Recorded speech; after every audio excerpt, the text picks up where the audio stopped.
There's others. Chris is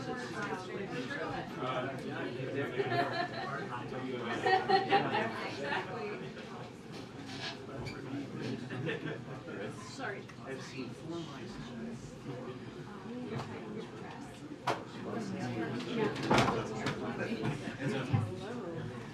Heads up. Heads up. Sorry. Good to see you. Starting with you or without you. Good afternoon, everybody.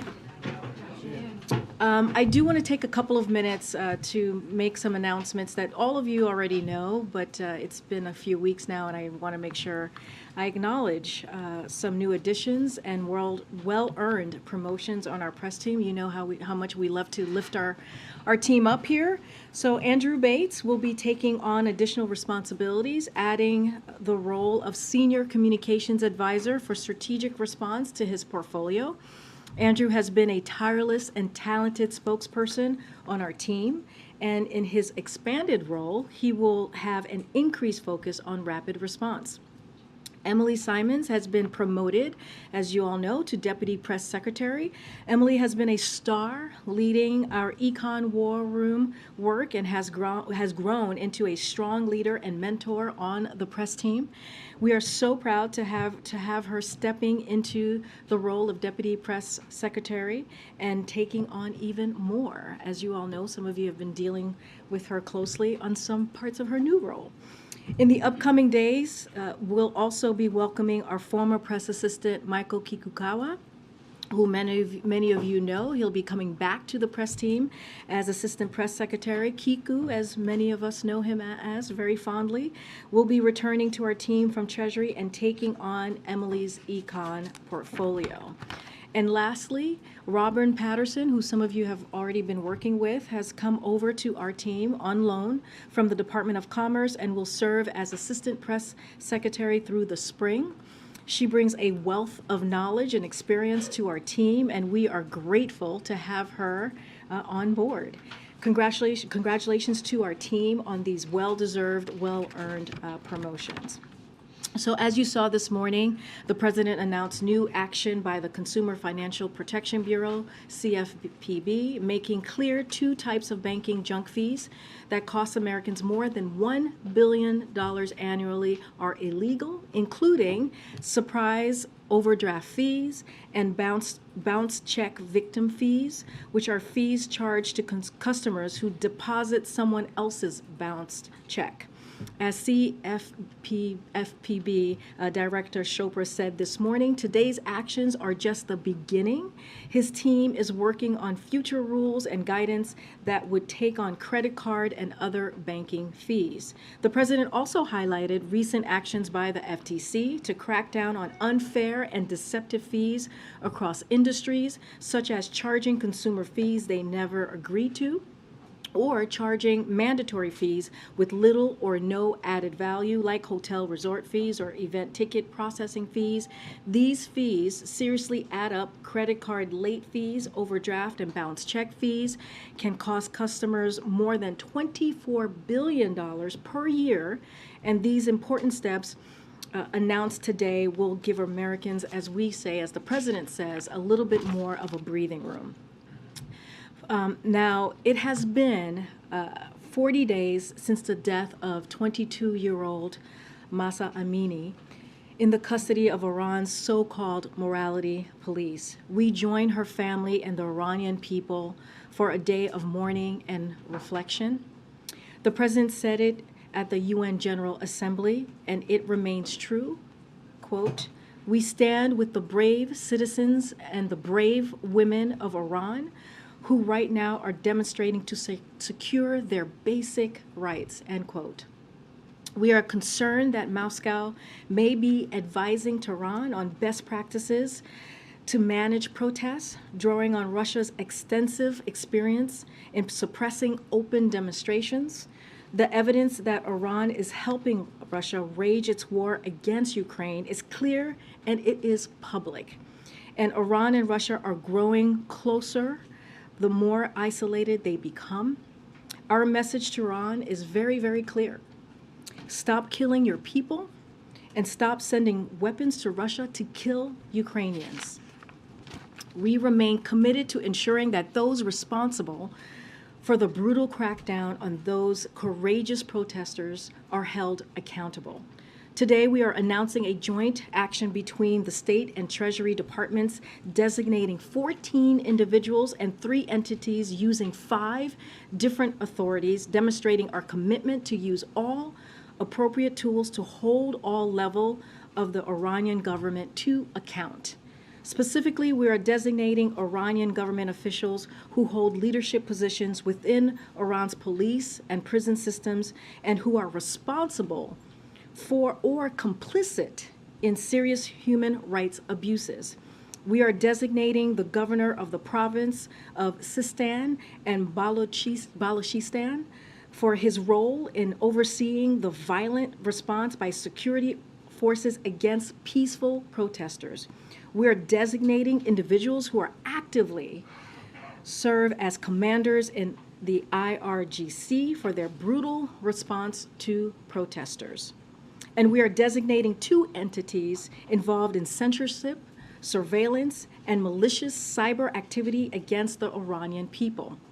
The United States stands with Iranian women and with all the citizens of Iran who are inspiring the world with their bravery.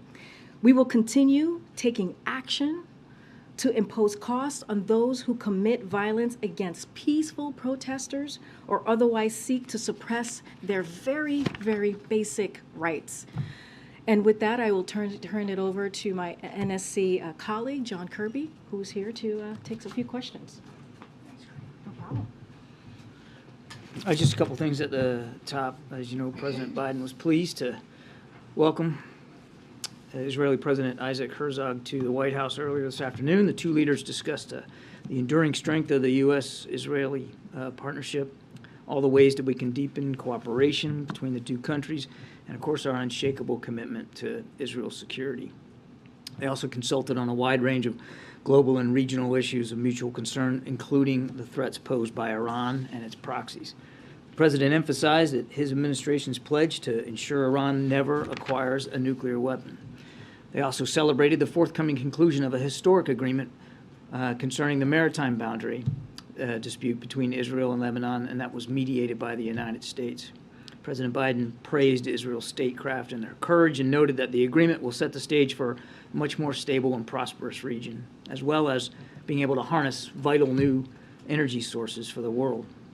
The President also made clear his commitment to advance peace and stability in the Middle East and highlighted U.S. support for Israel's further regional integration into the Arab world. He emphasized the importance of taking steps to de-escalate the security situation in the West Bank and underscored that a negotiated 2-state solution remains the best avenue to achieve a lasting peace. He also underlined the need to take continued steps to improve the lives of Palestinians, which are, of course, critical to peace, security, and prosperity in the region. I think you know, just a second, he's meeting with senior defense leaders right now. This is part of a semi-annual senior leaders conference that the Pentagon hosts twice a year, bringing together all the commanders of the 11 combatant commands, as well as the leadership, both civilian and military, of each of the 6 branches of service. Coming right in the wake of the release of the National Security Strategy, the timing just couldn't be better for having this discussion this afternoon with these leaders, and I suspect you'll see that they'll discuss a wide range of issues regarding our national security, all the way from managing the strategic competition with China to the acute threat that Russia is clearly posing on the European continent, to the threat of climate change and what that's doing to our own facilities and our own ability to meet the nation's needs here and around the world, as well as a whole range of other issues. So lots to discuss today, and I know he's looking forward to having that. Thanks, John. Great. Hoping you might be able to provide a little bit more context and evidence to back up Kareem's allegation before that Moscow may be supporting Iran's crackdown on its civilian population. What expertise does the U.S. believe Moscow is providing, and what evidence do you have to back up that? I'm not going to get into too much of the sources of the information here at the podium. Karine wasn't putting forth an allegation; she was putting forth a fact that we know they may be considering some sort of support to Iran's ability to crack down on protesters. And sadly, Russia has experience at doing that. So we'll see. We'll watch where this goes. But it's just yet another example of Russia and Iran now working together to violate not only the human rights and civil rights of people in Iran, but of course put in further danger the lives of Ukrainians. But has that support begun, or is it just Moscow considering that? Well, what I would say is we see signs that they may be considering the ability to help train Iranians on cracking down on protesters. But it has not begun already. I don't want to go too much into more detail. I would just say we've seen signs that they may be considering lending that kind of support to Iran. But that's just an important point of clarification, because the transcript, I believe, will read, "We are concerned that Moscow may be advising Iran." So these are two different things. You're Maybe considering, maybe advising, already happening, advising. considering advising. Right, maybe advising. Yeah. Thank you. And then on Brittany Griner, I'm assuming you saw the comment from Peskov this morning in which he said all contacts of the sort should be held in quiet. Is this a signal of some kind? Are you interpreting this as a signal of some kind that they're open to increased dialogue, further dialogue, or has there been any more dialogue since the verdict, since yesterday's decision court ruling? I don't have anything since yesterday's court ruling for her appeal to talk about, but I would tell you that the conversations with the Russians, they continue. They haven't stopped, and so that channel's still open, and we're still trying to use it to bring her and Mr. Whalen home. Did President Herzog provide any more specifics to the president today about Iran's UAVs or things that they have been able to do to assist Russia inside Ukraine? Did he bring that intelligence? I'm not going to go beyond the readout, Kelly. I'll let President Herzog characterize his side of the conversation. I know there were press reports before the meeting that he was considering doing that. We've already spoken to it, though. I mean, we've already talked about the fact that we knew Iran was providing UAV drone capability to the Russians. And in fact, we already talked about publicly the fact we know that they've got guys on the ground there in Crimea that are helping provide technical assistance and training support for Russian soldiers to actually pilot these things. So again, I'll let President Herzog characterize his side of the conversation, but this is a concern we've not only had and harbored, but have spoken to publicly. Thank you.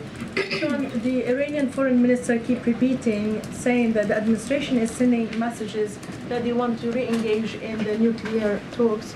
Is this true? And do you think the time is suitable to re-engage? And second, when Karine said that the administration message to the Iranian regime is don't kill their own people and don't send weapons to the Russians, do you think this message will resonate with the Iranian regime? Well, on your first question, no. We are not seeking or asking for a new set of negotiations or renegotiation discussions on the JCPOA. That's not what our focus is on right now. It's on holding Iran accountable, as Karine mentioned in the opening statement, for the way they're treating innocent protesters in their country. That's our focus right now, not on getting back into the JCPOA. And frankly, we are just too far apart right now to be able to have any meaningful discussions in that regard. And on your second question, I mean, it never ceases to amaze me what doesn't seem to be able to soak in terms of message delivery to Iranian leaders. We've been very clear about our concerns over what they're doing to their own people. We've been very clear about what they're doing to enable the Russians to kill Ukrainians and to damage Ukrainian infrastructure. They're now on the ground in Crimea, assisting in that effort. The transfer of these drones absolutely is a violation of UN Security Council Resolution 2231, which prohibits the transfer of missile-related goods, equipment, and technologies to or from Iran.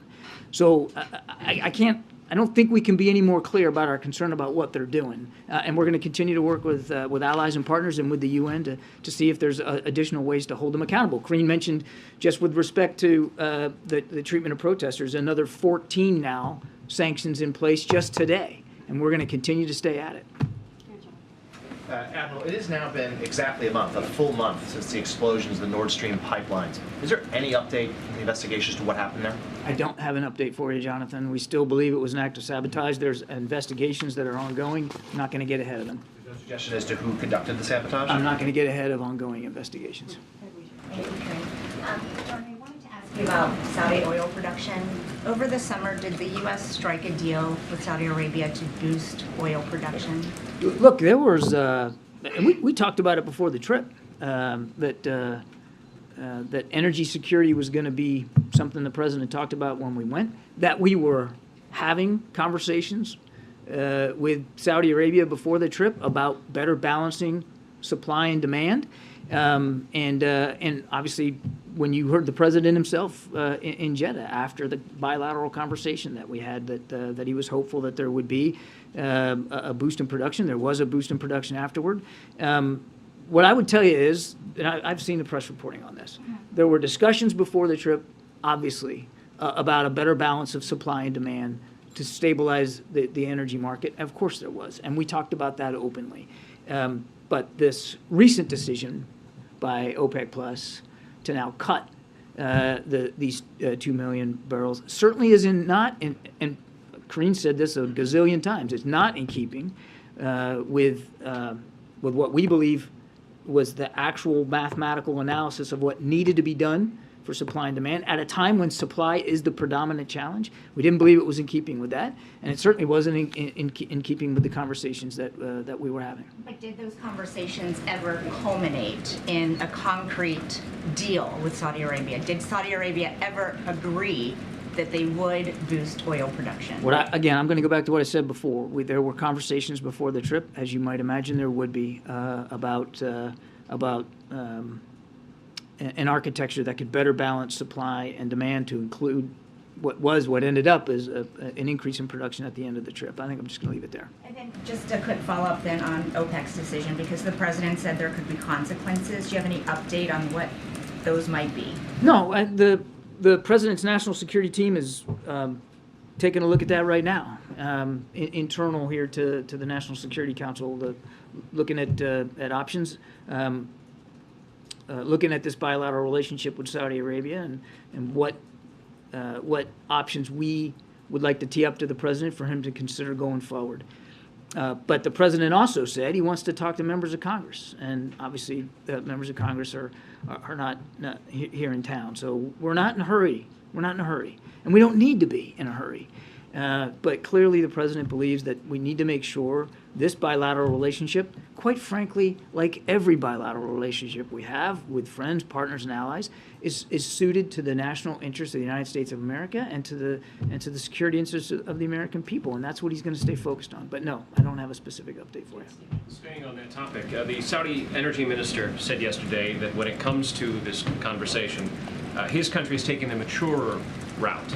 He said that at the conference known as Davos on the Desert, on the global stage, with one of the world's leading financiers. You saw it. So what do you make of the implication, then, that the U.S. is acting immature? I obviously refute that, of course. This isn't look, this isn't,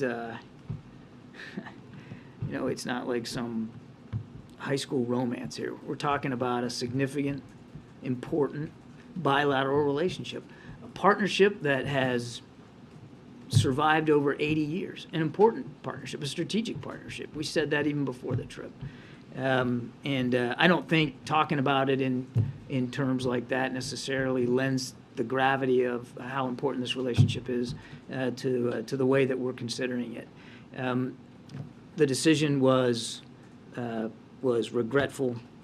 It was, as the president said, a mistake to make that cut. It was certainly not in keeping with our analysis of what needed to be done to help better balance supply and demand on the market. Now, look, we have not seen the decision itself result in an increase in oil prices. In fact, oil prices continue to come down. They're down like 30% right now from June.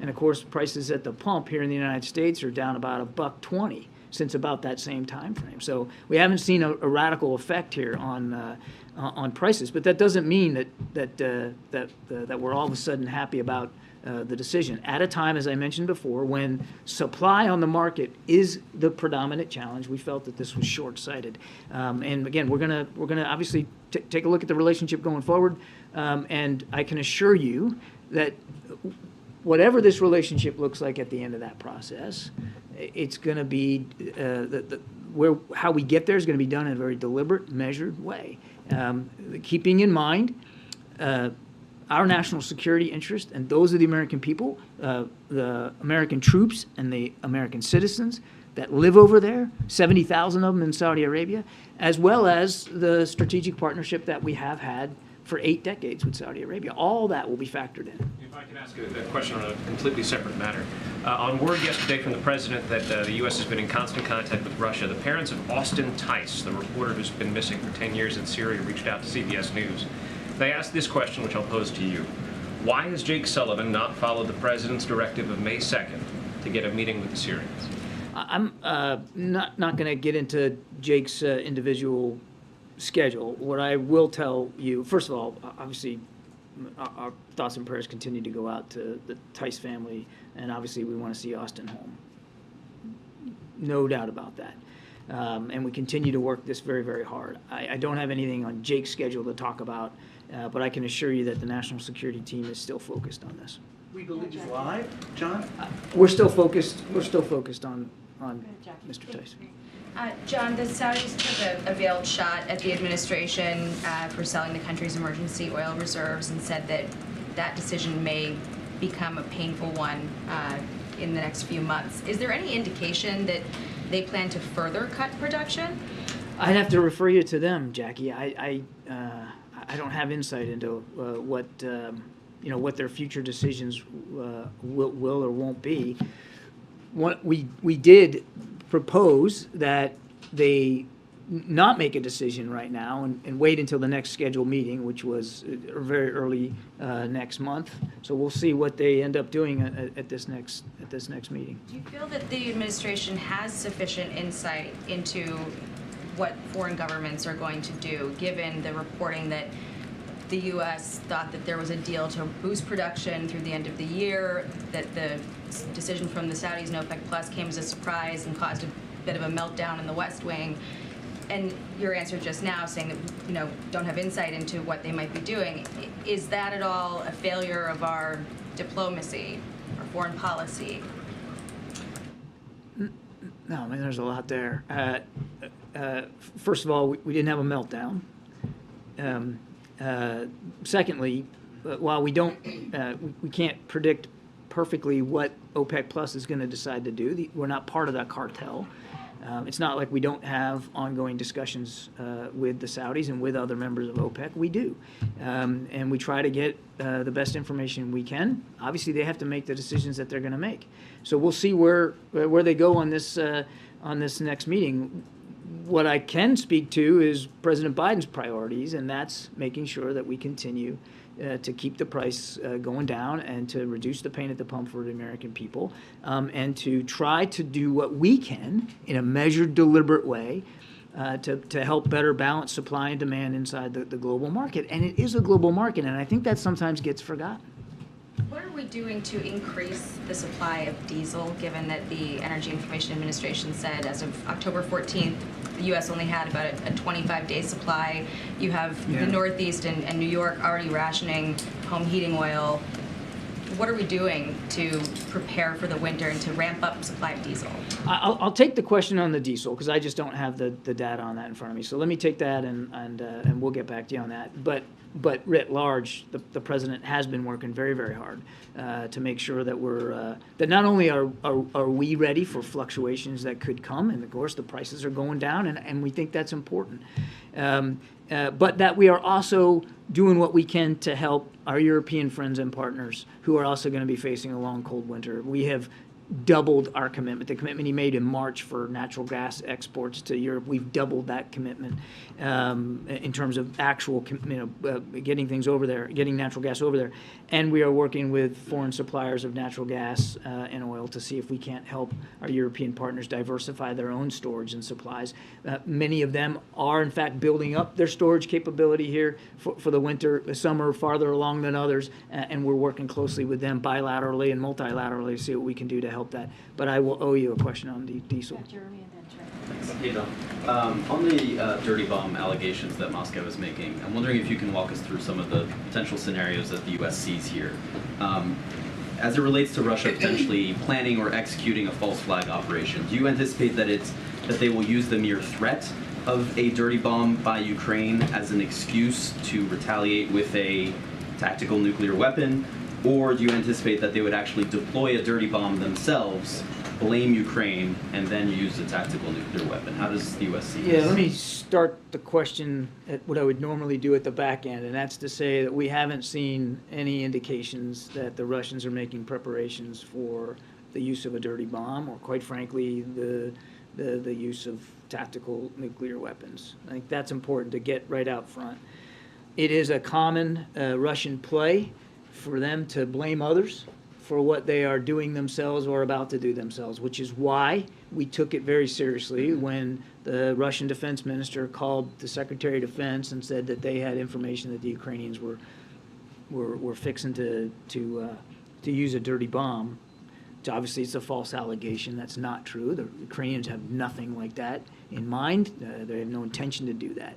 So that's why we take it seriously. Now, the question you're asking is, are they just using the threat of it, or are they actually doing it? Again, we've not seen any indications that they're making any preps to do that. I wish I could get inside the Russian mindset here and tell you exactly what they're thinking with respect to why they put this out there. I can't do that. All I can do is tell you we took it seriously. We've spoken about it publicly. We're monitoring it as best we can. And we're going to make sure that we can continue to do what we have to do to help Ukraine defend itself. So are you preparing for both of those scenarios? We are making sure that Ukraine can defend itself against a range of threats that the Russians are posing inside Ukraine, and I think I'm going to leave it there. And lastly, you've made clear that Russia using a tactical nuclear weapon would be crossing a very significant line. Do you view the use of a dirty bomb as crossing that same line? The use of a dirty bomb would cause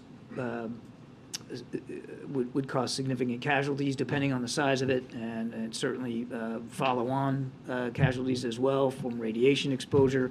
I'm not going to classify it one way or the other, except to say that it would be yet another example of Russia's brutality on the Ukrainian people, another level of atrocity. If they were to do it, that would have to be dealt with and properly, and they would have to be properly held accountable for it. Yeah, Trevor, and then we'll go to Ben. Does the White House agree with President Zelensky's comments this week that Israel needs to step up its support for Ukraine and specifically to provide air defenses? That's for the Israelis to decide.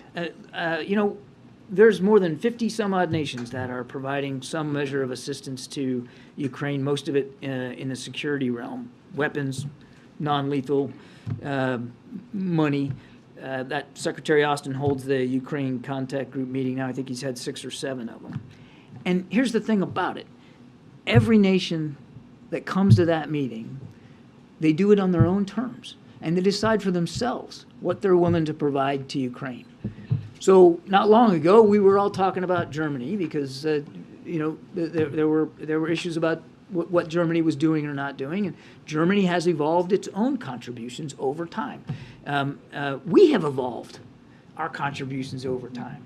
I mean, when the war first started, we were all talking about Javelin anti-tank missiles and Stingers, right? Now we're talking about advanced rocket systems and howitzers and air defense capabilities that they clearly need. So the war changes, the capabilities change with it. And every nation state that's providing support to Ukraine, they got to do it on their own terms because they have their own national security concerns they have to look after too. So we're not cajoling, we're not arm twisting, we're not poking.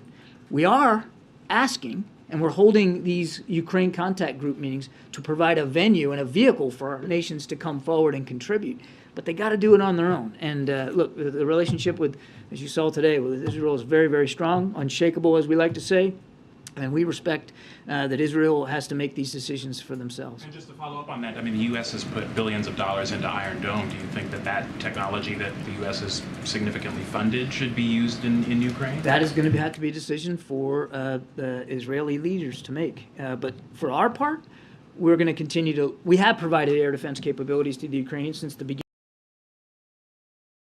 Capabilities that other nations have that the Ukrainians are more familiar with, they're better trained on. They have the tech support to support them. So we're going to work across the board. And just finally on Israel, do you agree with Senator Robert Menendez that the inclusion of far-right lawmakers in a governing coalition in Israel would threaten U.S. ties and threaten peace in the Middle East? The kind of government that the Israeli people put in place is up to them. It's a democracy. They get to decide that. We're confident in this bilateral relationship and the strength of it. We're confident that no matter who the Israeli people elect, that we're going to be able to work with them going forward because there's an awful lot of shared challenges. Thank you, Corinne. Thanks, John. I want to follow up on Trevor's question in regards to Ukraine's request for Israeli air defense system. So I guess I just want more detail. Does the president understand? I'm sure you do. Does the president understand that Israel cannot poke Russia too much, considering its security interest in Syria? Or, I mean, you said there was no arm twisting, but was there even a conversation about asking President Herzog or asking Israel to reconsider about supplying these air defense systems? I'm going to leave the conversation to the readout and what you heard the president say today. We are not taking a position where we're trying to put a guilt trip on a country to contribute a specific capability to Ukraine. We are talking, and they talked today about Ukraine, of course. We're talking to countries all around the world about what we can collectively do to support Ukraine, and certainly what they're willing to do to support Ukraine, but it's got to be their decision. And a follow-up on the drones, the Iranian drones to Russia. You've mentioned that it violates UN Security Council, but does the administration believe that Iran, by doing these transfers, is committing or at least complicit in war crimes or violating international law? There's we as well as some of our partners at the UN have called for an investigation into this exact issue. So I'm not going to get ahead of that. We do think it should be investigated, but you can go online and look at 2231 yourself. And it clearly says no transfer of missile-related items, goods, technology, or equipment to or from Iran. Clearly, they're doing that inside Ukraine and to help Russia. I think we're stepping back just a little bit. This is, Karina alluded to this at the top. It's another, this whole relationship. There's another indication of how isolated both nations are from the rest of the international community. It's also an indication of two things in my mind. One, Putin has no intention of sitting down at the negotiating table anytime soon. And two, that his own defense industrial base has been hurt now by the sanctions and export controls, that he has to rely on a country like Iran to provide these unmanned aerial vehicles, which are, we're not talking about ISR, intelligence, surveillance, reconnaissance platforms that can image things below. These are basically kamikaze drones. They're meant for one purpose and one purpose only, and that's to go hit a target, go kill people, go destroy infrastructure. That he's doing that speaks to the brutality he's willing to continue to prosecute this war, certainly no interest in sitting down, and that he is having trouble in his own defense industrial base that he has to turn to another country like that. Just to follow up on the regional air defense system that the U.S. is trying to help facilitate in the Middle East. Can you give us a little bit more details? What kind of buy-ins do you have from Gulf states? Is it going to be one network with all the partners in there, or is it going to be a hub and spoke returning to CENTCOM perhaps, and whether the latest decision by OPEC Plus and the rising tensions between the U.S. and Saudi might complicate this effort. I'm sorry, was this about integrated air and missile defense? No, Israel. we still believe that that's an important capability that we'd like to pursue. It was on the agenda when the president went to the Middle East in July. It's still on our agenda of things to explore.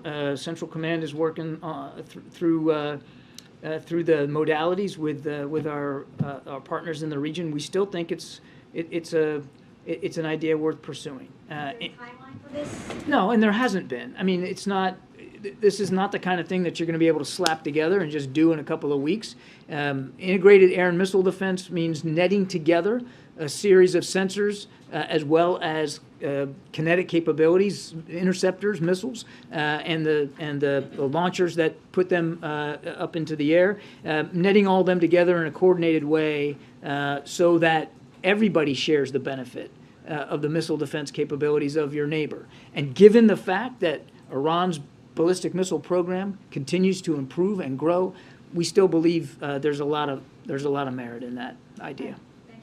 Just to follow up on the Iranian drones, is the U.S. considering additional sanctions over the supply of those drones to Russia, in addition to what was announced today? Well, the sanctions today were really about the way they're treating protesters. You saw, I think it was last week, we did issue some additional sanctions with respect to their provision of these drones to Russia. We're not taking additional sanctions off the table. I don't have anything to announce today, but clearly, if and when we do that, we'll make that public. And to follow up on the nuclear talks, you've said that it's not the focus right now, but does the lack of urgency at this stage indicate that the administration has given up on the talks? Well, I'd push back a little bit on the lack of urgency. What I said is not our focus right now. Our focus is on holding the Iranian regime accountable for how they're treating their own people. And we're just too far apart. I mean, Iran continues to make demands that have nothing to do with the nuclear deal that they want put in there, and we just aren't there. As I said in my opening comments in the meeting that the president had with President Herzog, we reiterated that our commitment, the president's commitment, to making sure Iran cannot achieve a nuclear weapon. Obviously, diplomacy is still the preferred path to do that. We're just not in a position where that's a viable option right now. So I disagree that there's a lack of sense of urgency. We don't want them to achieve this capability, but right now, what we're focused on is the way they're treating their own people. Can I ask you a question? Yeah, very much. Can I ask you a question about Wagner Group in Africa? A lot of officials, the U.S. officials have been warning that the Russian mercenaries are creating havoc in Mali. I want you to react. Do you understand the void that they are there to fill? Do I understand what? Do you understand the void that's been created for the Malian government to invite the Wagner Group into Mali? I don't have a lot of insight into the Wagner Group's activities in Mali. So I can take the question for you, and we can see if we can get you an answer. I just don't have the insight on that issue. I'll just say, broadly speaking, Wagner Group is very active, of course, in Ukraine. We know that. They're most active in the Donbass region, that northeast section of Ukraine right now. And that they have, and we've talked about this before, I mean, they have been recruiting fighters from North Africa, from the Levant area to aid their efforts on the ground. It's a private military contractor, and they're not above that kind of recruitment effort. But as to what they're doing in Mali, sir, I just don't have that for you. Okay, hold on a second. Let's be... John is kind enough. He's gonna. I know, but we're gonna get to everyone. Just hold on. You were not called on just yet. Go ahead, Sebastian. Go ahead, Sebastian. Okay, thank you. Can I just zoom out a bit on Ukraine, because we've had a lot of nitty-gritty on which weapon systems and so on. Zooming out, I know you've had this question before, but I think it's kind of a crucial one. The mantra is that the support for Ukraine will go on as long as it takes. I think that's pretty much the wording. Obviously, forever, presumably, is nothing that anybody wants or could ever even plan for. So, does the administration have a clear view of what's going on now and what's being built up is going to end in a Russian withdrawal / defeat, Ukraine victory? If not, what is the, as long as it takes, where does it go? If you're asking if we can predict the end of this war, what it's going to look like and when, the answer, of course, is no. All I can really tell you is what we see now. Okay, neither side is in a position to sit down and negotiate. I just went through the whole litany of why Putin is clearly continuing to prosecute this war in a brutal, violent way. President Zelensky has said himself that they're focused on their counteroffensive operations. They are not in a position where they want to negotiate. Our job, our role here is to make sure that we continue to support Ukraine in the field so that if and when it comes to the table, President Zelensky is also able to succeed in his negotiations. He gets to determine when that is. He gets to determine what success looks like. And he gets to determine what he is not willing to negotiate with the Russians. But we're just not there yet. So our focus is on making sure he's got the tools and capabilities he needs to succeed on that battlefield, because that battlefield success will, no question, have an impact on the if and the when and the scope of any negotiations going forward. And yes, we've said as long as it takes. Quite frankly, we'd like for as long as it takes to be 4:20 today, right? It would be great if it ended now, but it ain't. And until it does, we've got to make sure that we're postured to help Ukraine. All right, we're going to try and take as many as we can.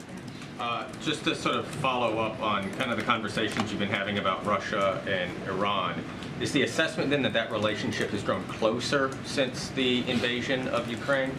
I think it's hard to argue that it hasn't, at least from a tangible perspective, in terms of the transactional nature of this, it's hard to argue that it hasn't grown closer. Thank you. Okay. Thank you, John. Two questions. First of all, regarding the, God forbid, deployment of a dirty bomb against Ukraine, I'm sure the administration would hold Russia accountable, except Russia's not going to own up to it. They've been fighting this proxy war since 2014. Most of the attacks taking place in the Donbass, Russia was like, hey, it's got nothing to do with us. Same with the attack on the Nord Stream pipeline. If we don't know who is behind the attack, how are we able to hold anybody accountable? First of all, there hasn't been one, and we don't want to see one. All I can tell you, and that's a very hypothetical question. All I can tell you is we're monitoring this as best we can.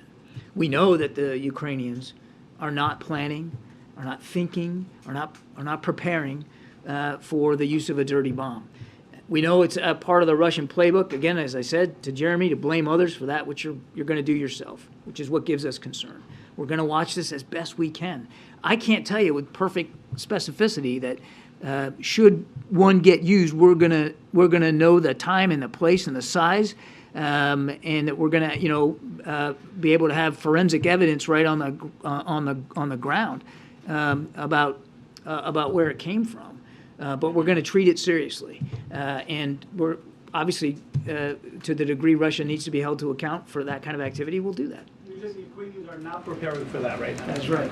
Okay, my second question is, has the administration been tracking the UN's inquiry into, UN Commission inquiry into Israel's little war with Gaza last year, and the condemnation that went only against Israel, not against Hamas? And is that something you're prepared to comment on? I don't have a comment for you on that today. All right, Brian Toulouse, and John is kind enough to stay a little bit longer. We're going to move the 4:30 backgrounder, so folks can... Thanks, Corinne. Thanks, John. Just to follow up to last week when we spoke, on Ukraine and the dirty bomb, we both know those things can be very hard to detect if it's brought to the front.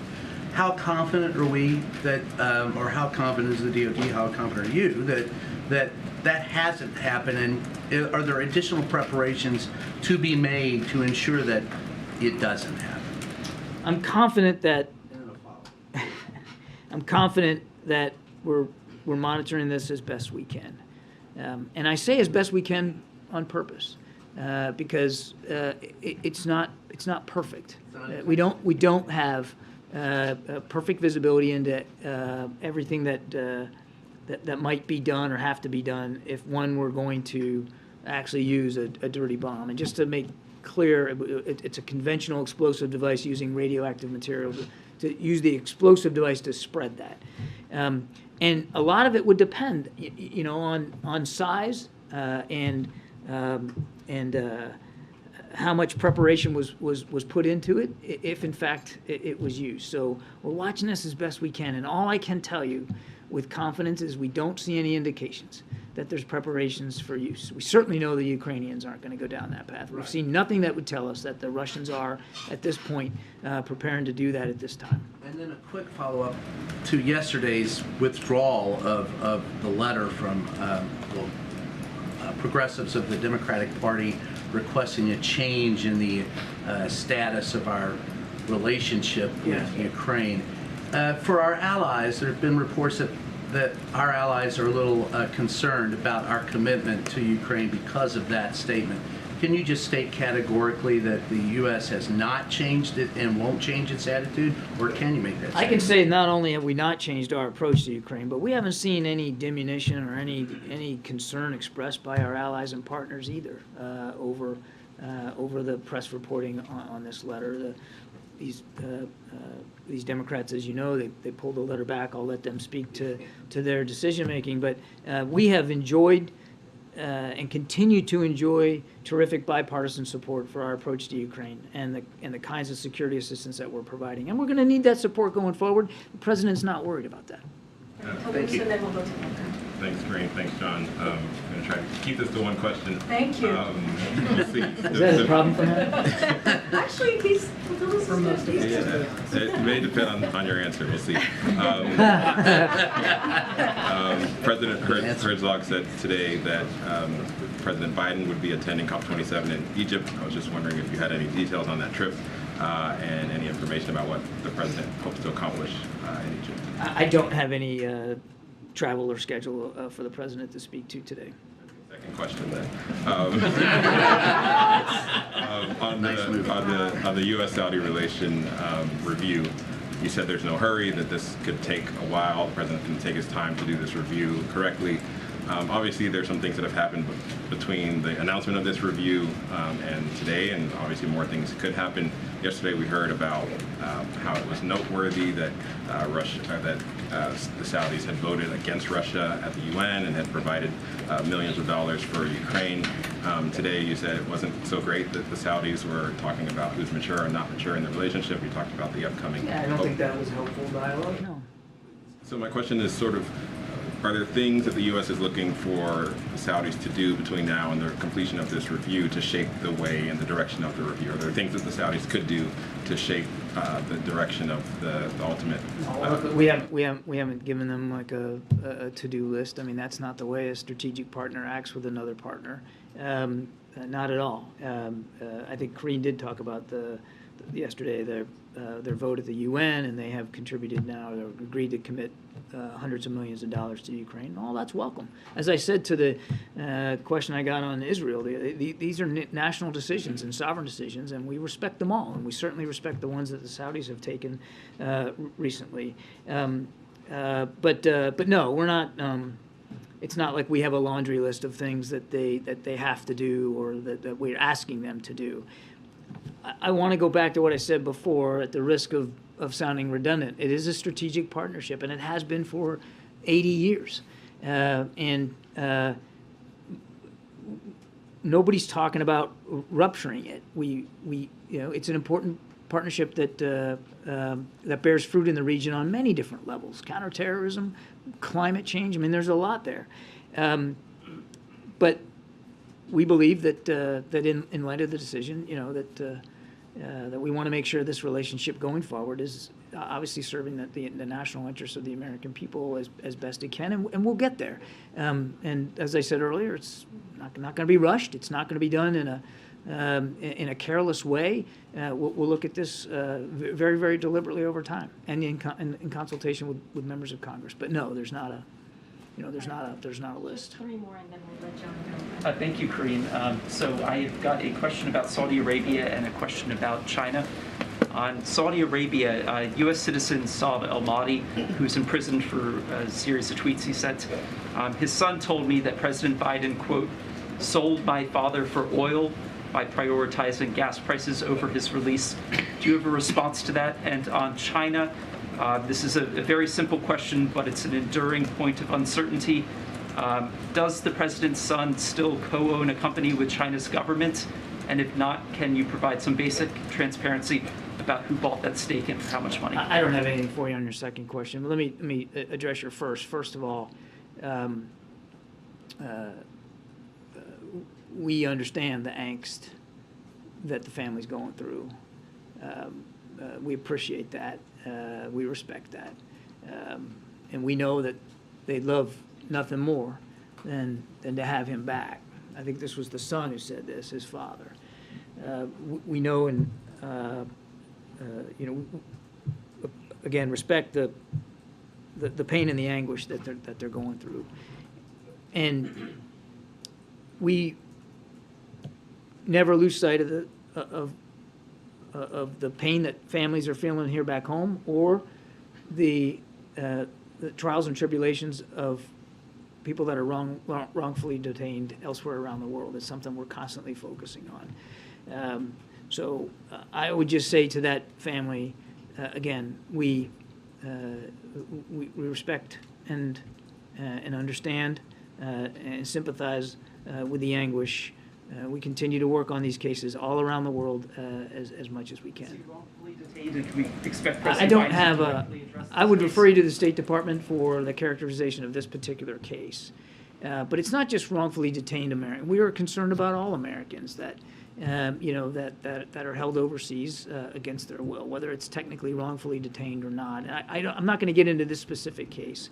I would just say to the quote that you read from this individual, we appreciate and respect the anguish that the family's going through. It's never far from our minds, and we work as hard as we can to get these cases resolved. Publicly mentioning this, he of course did not mention it publicly when he went to Saudi Arabia in July. I mean, he did bring up issues of human rights. It was like the first thing that he brought up in the bilateral discussion. I won't get beyond that in terms of talking about specific cases, but I don't have any additional official statements by the president to announce or speak to right now. All right, Stephen, we gotta go. Thank you, Thank you. Which one? The young man next to you. Thank you. President Biden just met with the Israeli president. I have a question on the killing of Al Jazeera journalist Shireen Abu Akleh. The U.S. Security Coordinator's report was not an investigation. It was based on the Israeli investigation, the PA's investigation. There was a ballistics analysis done that was inconclusive. None of the key eyewitnesses have even been interviewed. Why has the U.S. not conducted an independent investigation into the killing of an American citizen? We've said from the very beginning that we wanted her death fully, completely, transparently investigated, and you saw that the Israeli government came out and acknowledged that she was killed from a shot fired from an Israeli Defense Force position, and that in their investigation it wasn't, it wasn't a specific targeting of a journalist. So we also, have been in touch with the Palestinians about this as well. But we said from the very beginning that we wanted it fully, transparently investigated. We recognize that the Israelis did conduct a thorough investigation, and they made it public. Do you characterize it as a thorough investigation when no key eyewitnesses have been interviewed, and there's clear video evidence that contradicts the central claim in the killing of a U.S. citizen? Well, again, we continue to mourn with the family, and this obviously should not have happened. But I'm not going to speak any more about the investigation that's been completed. Last question. Go ahead. Thanks, Kareem. Thanks, John. So on the review, the Saudi relationship review, it partly is because we were told that it helps Russia. The production cut helps Russia. Why is the same result, or why is the same review not happening with China, which has helped buy more Russian oil, 50% more, and helping prop up the Russian economy? We have been very public about our concerns over people purchasing Russian oil, and we've called the Chinese out for this. as a major consumer of Russian oil because it does help keep the price higher than what we want. What we've done to counteract that, I mean, you're talking about a specific tactical decision by OPEC Plus to make a cut, which we had analysis that showed that wasn't the best thing to do for the market at that time, and that we did believe benefited Russia. We have been no less transparent or candid about talking about our concerns over Chinese purchases of Russian oil on the market, which also helps keep that price up, which is why we are working with our European partners to try to get a price cap in place for the Russian oil on the market so that Mr. Putin can't profiteer off it anymore. But is there a review of the relationship between U.S. and China? I don't have an announcement of a review of the relationship. These are literally apples to oranges you're asking us to compare here. Take a look at the National Security Strategy, which we just released a couple of weeks ago. Makes it pretty clear how we feel about the bilateral relationship with China.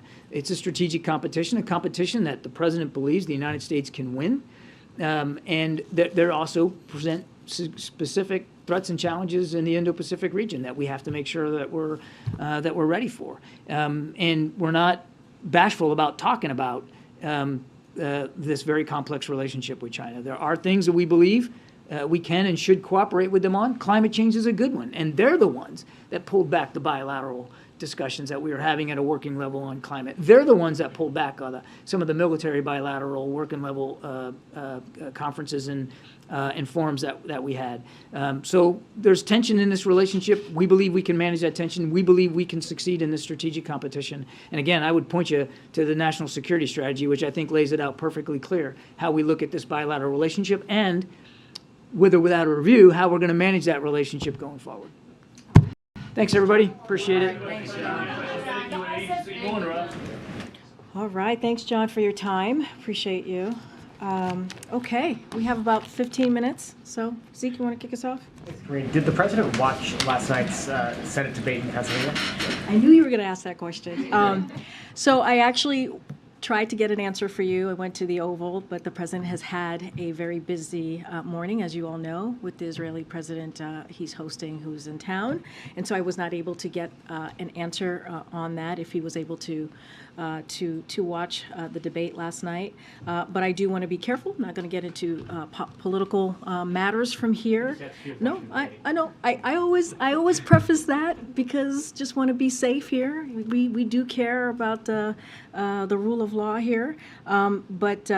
So just want to say that. But I will say this, the president looks forward to working with the lieutenant governor when he is in the Senate. And so we, to continue to lower costs, to continue to deliver for the middle class family. I could say also that, in his conversations that he's had with Lieutenant Governor Fetterman, he finds the lieutenant governor to be a strong and authentic advocate for the middle class. And as you know, he has traveled many times to Pennsylvania, and they've had events together. And he's looking forward again to continue to work with him. A separate question. We know Friday the president plans to meet with Lieutenant Governor Fetterman in Pennsylvania. It's also the first day of early voting in Delaware. The last time there was an election in Delaware, the president had to make a last-minute trip up there to vote in the primary at some significant taxpayer expense. Does he plan to vote early or on election day? Look, the president, as you know, believes that people's right to vote is incredibly important, and he clearly exercises that right. And I don't have anything to preview on his schedule about when he's going to be voting. And when that happens, we certainly will. You will all know, but I don't have anything to share on the timing of when he's going to vote. He certainly will vote. I just don't have a timing on when. Okay. And just a really quick follow-up to Zeke's question. Given the amount of time that the president has spent with Fetterman, and the conversation that is happening today in the wake of last night's debate performance, does the president have any concerns about, has he ever raised, either in conversation with you that you've been a part of or with others here at the White House, any concerns about his health? So I'll say this, in personal conversations that the president has had with the lieutenant governor, the president has found him to be impressive, incredibly bright and talented person who's just as capable as always to carry out his office, the duties of his office, as we know he is lieutenant governor currently, and has great ability and heartfelt concern for the people of the Commonwealth. And that is what the president has observed himself. That is, as is the case before and is the case today. And he respects the courage and the honesty that he sees from the lieutenant governor, that he's experienced in their conversation, in their relationship over time. And we have of course, as relates to your question about his health, seen the same comments from independent medical experts that you all have noted, and that the improving symptoms he has have to do with the speech and hearing, not all with cognitive function. So again, he thinks that he looks forward to working with the lieutenant governor in the future, and sees him as an authentic individual who is fighting every day for the middle class, and finds him incredibly impressive. Given the president last week in Pittsburgh, when we were traveling with him, said that he did think Democrats would be able to hold the Senate. Does he still think that today, given last night's debate performance? I mean, look, I'm not going to get into analysis here. There are people out there who are political pundits who are clearly doing that every day for the next 2 weeks or less than 2 weeks. So we're not going to get into those specifics. Here's what the president believes. He believes that the American people have a choice. There's so much at stake for our country, and he believes that the choice is very, very clear. He believes that Democrats and congressional Democrats and the president have a lot to speak to, and you've seen that across the past several weeks from this president. He's talked about student loan. He's talked about economic recovery. He's talked about today even the junk fees and what his administration is doing to make sure that we give a little bit breathing room for the American people.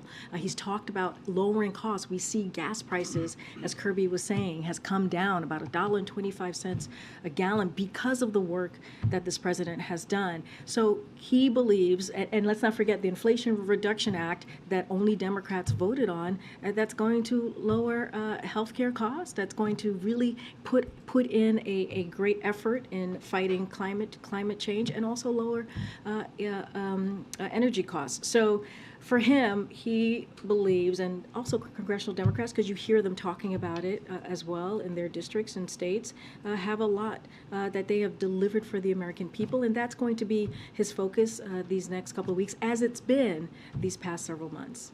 Just one more question. Given, polls show that voters at this point, the primary concern heading into the midterms is inflation and the economy. By a 2-to-1 margin, voters trust Republicans more than Democrats to handle the economy. I wonder, given this sort of majority sentiment of voters, is the president considering making any changes to his economic team after the midterms? No. Today, the rank and file and the Brotherhood of Railroad Signalmen voted 61% against the tentative agreement that was brokered by the administration to stave off the railroad work stoppage. What's the White House's reaction to that, and are you concerned that strike is ahead? So a couple of things. I do want to give a little bit of a laydown of what we think here. The unions that have not ratified and the railroad employers have agreed to a cooling off period that extends well into November, giving them adequate time to continue their work and ensuring that our economy is under no immediate threat. The president remains focused on protecting America's families, farms, and businesses by avoiding a rail shutdown. That is our priority, of course, when it comes to these discussions. Both sides have said they share that desire as well. As the president has said for months, any shutdown would be completely unacceptable. It is the responsibility of the parties involved to resolve this issue, and any idea that kicking this to Congress will result in a quick or favorable outcome is deeply misguided. That is our view from here. These unions' rejection of the current proposed contract does not mean we face an immediate rail shutdown. That's not how we view it.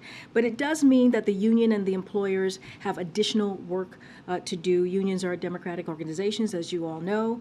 We stand ready, as we did earlier this year, to support the parties in their efforts. We continue to urge both sides to work in good faith and avoid even the threat of a shutdown. We remain laser focused, as before, on taking any appropriate steps to ensure that America's rail system keeps moving, so our families don't have to suffer from this. Just a real quick follow-up. This is now the second union to have the rank and file reject the tentative agreement. Is the president himself going to get more directly involved in this? So, look, the administration is in regular contact. Don't have anything to share about the president's involvement specifically with the parties. Our administration are in regular contact with the parties who are dealing with this matter, of course, and we stand ready. We stand ready like we did not too long ago, earlier this year, as I just mentioned, to support the parties in their efforts. We continue to urge, again, both sides, as we did during that time as well, to really operate in good faith. The president's frequently talked about transparency, and so has this administration. Does the president believe that Fetterman should release his medical records? I've been asked this question, and I leave that over to the lieutenant governor to make that decision.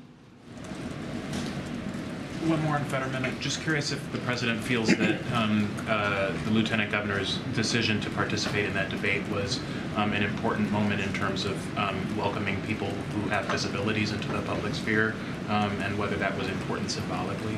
Look, the president, as I said, is very impressive by his courage and that he sees from the lieutenant governor. I'm not going to get into any analysis of if he should have or should have not, but clearly, when you are in those positions, when you are a lieutenant governor, you are also a leader, and on many levels. And so again, we are impressed by his courage. We are impressed by what he's been able to accomplish these past several months, and the president will continue to work with him down the road.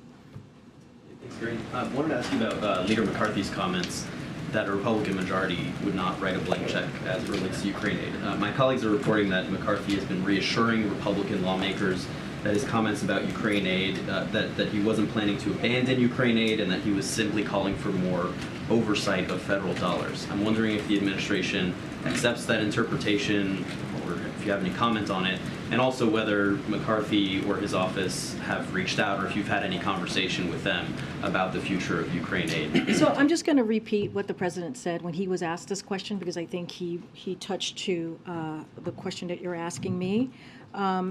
He said he understands why people have concerns. The cost to support Ukraine is great, but also we have to understand that because of our support for Ukraine, it is a lot bigger than just Ukraine, right? We're talking about a democracy. We're talking about Ukrainians who are fighting for their freedom. We're talking about an unprovoked war that was started by President Putin. And we all understand that. Our partners, our allies understand that, and congressional members understand that too. Because remember, the support that we have seen has indeed been bipartisan. And just to continue what the president had said, he said it's about supporting NATO and all of Europe. It's about making sure that Putin is not able to succeed through his brutal actions.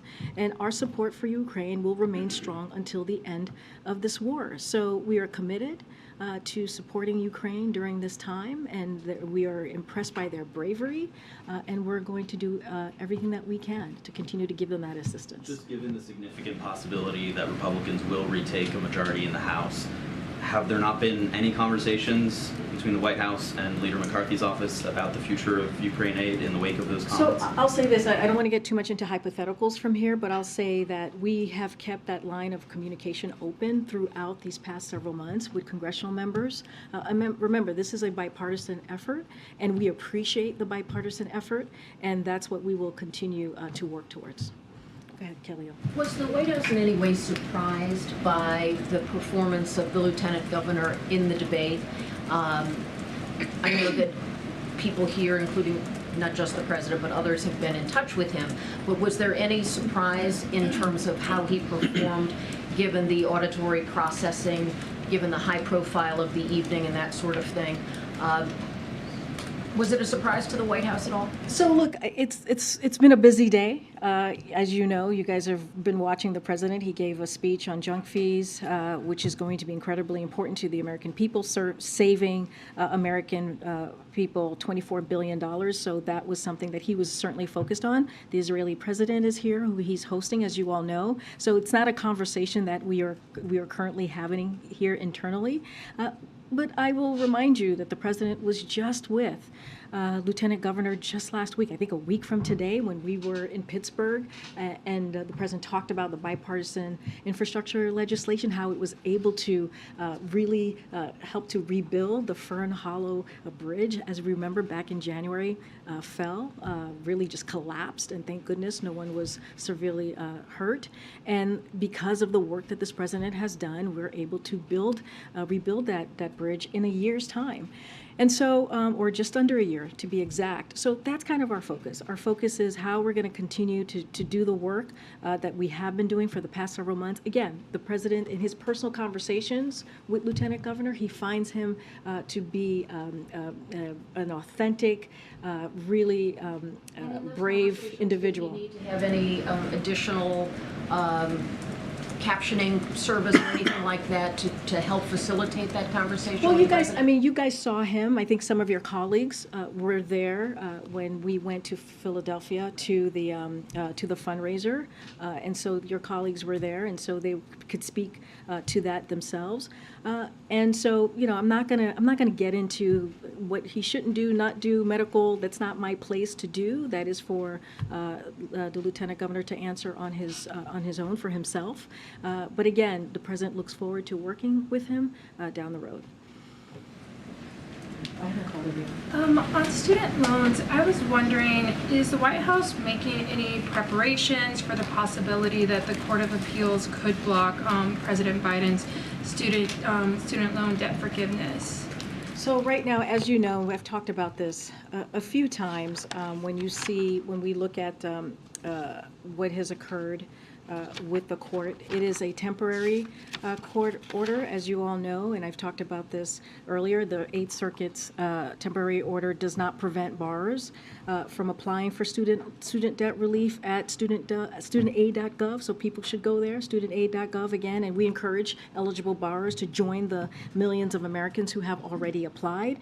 But the order doesn't prevent the Department of Education from reviewing these applications and preparing them for transmission to loan services. It is also important to note that the order does not reverse lower court's dismissal of the case or suggest that the case has merit at all. So it merely prevents debt from being discharged until the court makes a decision. So we will continue to move full speed ahead. We understand how important the president's policy is because again, it's going to give families a little bit of breathing room. And let's not forget, it's going to help 90% of the borrowers that it's going to help are going to be folks who make less than $75,000. So we're going to move full speed ahead in the process, getting prepared. Again, it's a temporary order. Okay. Thanks. I'd like to follow up on something you were asked Monday about presidential press conferences. It's been since January since the president has held a press conference here at the White House. Is this administration at all concerned that the scarcity of press conferences by this president has in any way led to some of the misinformation that has been out in the public? And can we please get him in here? I mean, look, I understand the question. You guys have to ask the question about press conferences, duly noted. And so we, again, appreciate the question. But the president took questions. He literally took questions while he was getting a needle in his arm yesterday in getting the new vaccine. So he certainly takes questions from all of you. And he does it often. I understand of having a more, more.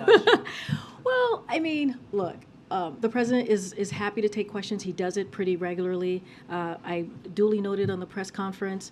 But again, this is a president who has not shied away from taking questions from all of you.